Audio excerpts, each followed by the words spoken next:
I think since you guys are all pretty young and just starting out to get investing, I really highly suggest instead of investing in a specific company that you guys start investing in ETFs, which I call electronically traded funds, I think. So the most iconic and the most notable ETF would be called S&P 500, or if I think you could look up the ticker called SPY and it will show up. SPY, like I mentioned earlier, is a basket of the top 500 US companies, and then it just invests a little bit of each, right? And the biggest, like to name a couple of the companies that are in the S&P 500 would be like Apple, Tesla, Microsoft, Johnson and Johnson. So it's like a wide range of industries and market size. So invest in like tech companies, invest in like pharmaceutical companies, also invest in retail companies, and it gives you're basically buying the entire U.S. stock market by buying this one ETF. And I think this is a really good way to get started investing because historically speaking, it generates 10% return. It also gives you dividends, which are basically money you get for investing in that ETF every quarter. Some other great ETFs I want to mention is QQQ, so it's literally just three Qs. That's the ticker symbol. And what the QQQ invests in is basically, it's like the S&P 500, but only for tech stocks. So it mainly invests in like Microsoft, Amazon, Apple, Facebook, Netflix, all the big tech companies that you recognize. That's what it invests in. As you can imagine, like tech companies have high growth potential, but they don't pay out dividends. So QQQ, you will see probably your money growing faster than if you invested in the SPY ETF, but you won't be getting paid dividends, which I think is fine, just because really for dividends to really make a big impact on your portfolio, you need a lot of money anyways. So I really recommend QQQ, SPY, and I think the third one I want to mention is called LIT, which is lithium ion. It's an ETF that invests in companies that make lithium ion batteries, right? And as you guys all know, like Tesla, everyone's trying to make electric cars and like getting on this EV hype train, right? So everyone's like really trying to make better lithium ion batteries. So I believe personally that LIT it's been going up a lot recently. I think it's gonna go up even more in the future just because of the fact that people are moving away from gasoline powered cars and more into like electric powered vehicles. Here, if you can see that it's called Global X Lithium and Battery Tech ETF. It's Mm. called, so the ticker symbol is called LIT, Oh. and so it gives they give the explanation for what ETF is. So ETF is a collection of securities such as stocks that often track an underlying index. They're similar to mutual funds, blah blah blah. So basically, they just invest in a bunch of companies that they believe in. So like for this ETF, for example, they invest in a lot of companies related to lithium and battery technology. Um, so yeah, so that's basically what ETF is. And then to show the other ones I was talking about. So QQQ is another ETF that I invest in currently. Um, so they track the NASDAQ 100 index. So this is basically, they just track a bunch of the tech companies, and that's what they do. Um, and the most famous ETF will be the SPY ETF. So like I mentioned, it's SPDR S&P 500 ETF Trust. So if you look at the 5-year graph, you can see it just generally keeps on going up, other than coronavirus right here. So it's really safe bet to say that it will continue to go up because historically it's been going up for 10% every single year, and it also pays dividends, and it's considered the safest stock, like it's considered the safest ETF you can invest into while generating pretty good returns. Yeah, so assuming you guys can, I don't know, like maybe save up like couple $100, I definitely think is very possible, very doable to invest your money. Um, Obviously, if you're under 18, you need your parents to make you need your parents to do the investing for you, and I guess you can just give them the money and have them invest for you. Like you tell them what trades to do, and they will do it for you. That's basically what I did. I gave my parents like $500. I was like, can you buy me 2 shares of Apple? And like after like one year later, I'll be like, can you sell my 2 shares of Apple? And they would give me the money back. So that's what I did. And and you don't need to be scared of, like, one thing I want to mention is that one share of the SPY ETF is $468, right? But you don't necessarily need more than you don't need that much amount of money to invest in the ETF, because a lot of brokerage firms allow what's called like a fractional share. So you can buy a fraction of this ETF. So you don't need to buy one full share. You can buy like half. If you only have $200, you can buy $200 worth of the ETF. So you like if you don't have more than $468, don't think that, oh, I don't have enough money to buy this ETF. You can always buy it using fractional shares. So you could invest as little as even $1. So you could buy $1 worth of this ETF if you really wanted to. I want to say something. Mm-hmm. I feel like I don't know how much you guys are interested in investing. Obviously, for me, I was really interested in investing from a young age, so which is why I kind of like learned to do this. Um, Maybe you guys aren't as passionate about investing as I am, but I just want to tell you like how important it is, because when you become a high schooler, become a college student, then you start working, you're gonna realize very quickly how expensive living is gonna get, right? You have to pay your rent, you gotta pay off your car, you have to pay insurance, you have to pay for food, you have to pay for gas. There's so many things you have to pay for.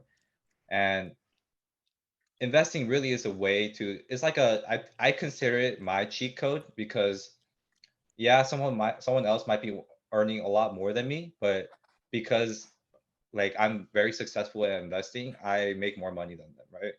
I think if you get really good at investing and really figure out your investing strategy, then you can make as much money as you want. Like I started off with $25,000 in my Robinhood portfolio, and currently it's at $67,000. So I made $40,000 over the past 2 years, just from literally I didn't do anything other than just invest. I was able to make someone's salary, like a yearly salary, just by investing.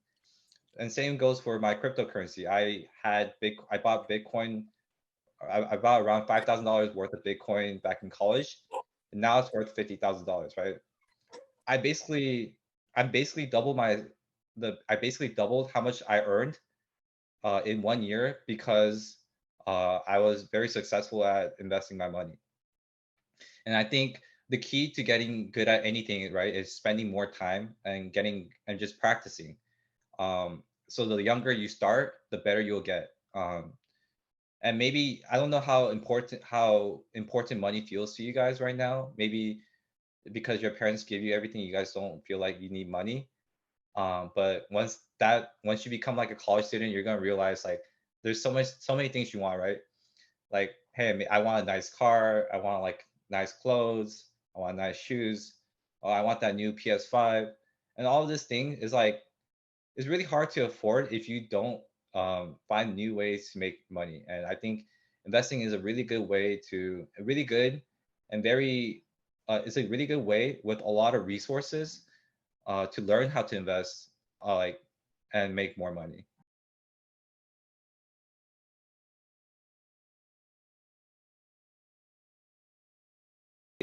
How do you know if a stock is like undervalued or overvalued, especially when we're all busy?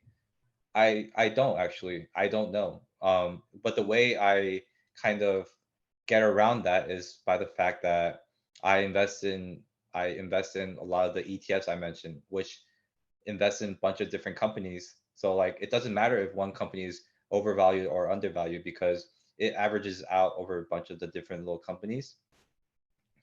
I guess there are different like metrics you can look at to determine if a company is like overvalued or undervalued, like P ratios, debt to equity ratio. Like there's all these little things you can look at, but you don't need to know them to be successful at trading. I I trade options using ETFs, and it has made me more than enough money. Than I feel like I don't need to know all these type of different ratios. For some, maybe they want to trade using the ratios. Like they look at all these different like ratios and like use that to make their judgment to buy a company's stock or not. But for me, I don't do that. So it really depends on your like style of trading. So it's kind of like a broad answer, I know. Yeah.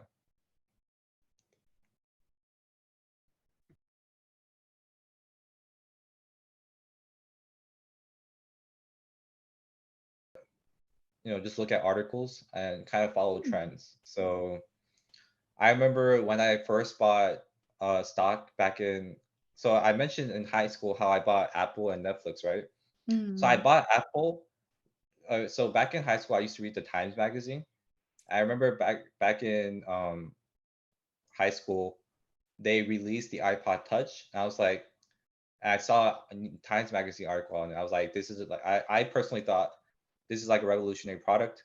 I think this is gonna do well because I saw the competitors music thing, right? It looks really weird compared to iPod Touch. So I was like, okay, I'm gonna invest in Apple, and sure enough, Apple did well. And same for Netflix. I saw an article about how I think you guys are too young to remember, but there used to be a store called Blockbuster, and basically what they would do is you go into the store and you could rent like a DVD and watch movies. But basically Netflix made it obsolete, right? Netflix, you subscribe to the internet and then you just watch it online on your TV or on your computer. So basically what happened, the I remember the title was like the death of Blockbuster, because Netflix was this new competitor that was like, killing Blockbuster. I was like, oh, this is like a really great product. I think this is gonna do really well, which is why I bought Netflix. And yeah, Netflix is like super big now, right? So it's like just keeping up with the news and the trends, but also you don't need to like be scouring the internet for news article. You just got to be generally aware of what's going on in the world, I believe. And if you do see an opportunity, that's when you kind of go for it. So obviously, it's not going to work out every single time, but I think if you have like a good intuition and you could kind of like by practicing and by training and increase how well you're how well you kind of understand news articles and economic trends, then you increase your chance of like finding the like next Facebook, next Apple, Netflix, or next Amazon. Yeah. If you guys heard, you know how Facebook changed their name to Meta, and because they're trying to make this new virtual reality world called Metaverse, right? And so like kind of think about what the implications of metaverse is, right? They're creating this like virtual world. So how would that affect, or if that is the future, right? If metaverse is the future, then what kind of companies will be geared towards metaverse, right? If you recently noticed, Nvidia, which is a graphics card company, so they make a lot of computer chips, they've been going up a lot because of the news about metaverse. Because to power all these like computer worlds, you need computer chips, right? And you need graphics cards. So there's things that you can kind of predict like that. So like metaverse, um, because of metaverse, maybe there's like um, Bitcoin, graphics card chip companies like Nvidia, AMD, anything like that will go up. Same thing for like electric vehicles, right? So the government is really trying hard to push electrical vehicles to consumers and get rid of like gas powered cars. Then what think about like the implications of what that means. So like it means obviously like gas powered cars are going to become obsolete, so you should invest in companies that make electric cars like Tesla. Um or like there's other like startups that are coming up like Rivian and Lucid Motors. There's like all these companies coming out with EV cars. So that might be the future, right? But also like I mentioned, the LIT ETF, which invests in lithium-ion batteries, because if you make electric cars, you need batteries in the electric cars.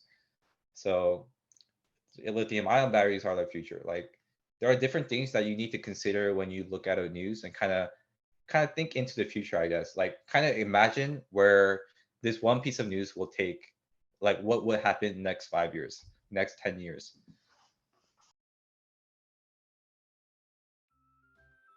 I still live with my parents to save money. Like I think the thing with money is that once you have money, you want more money. It just never ends, right? And that's like kind of where Christianity comes into play. You gotta kind of find like the right line, the right boundary, to really separate yourself from like money and God, right? And giving offerings like my way of like showing like God, you're above like just like money and like material things.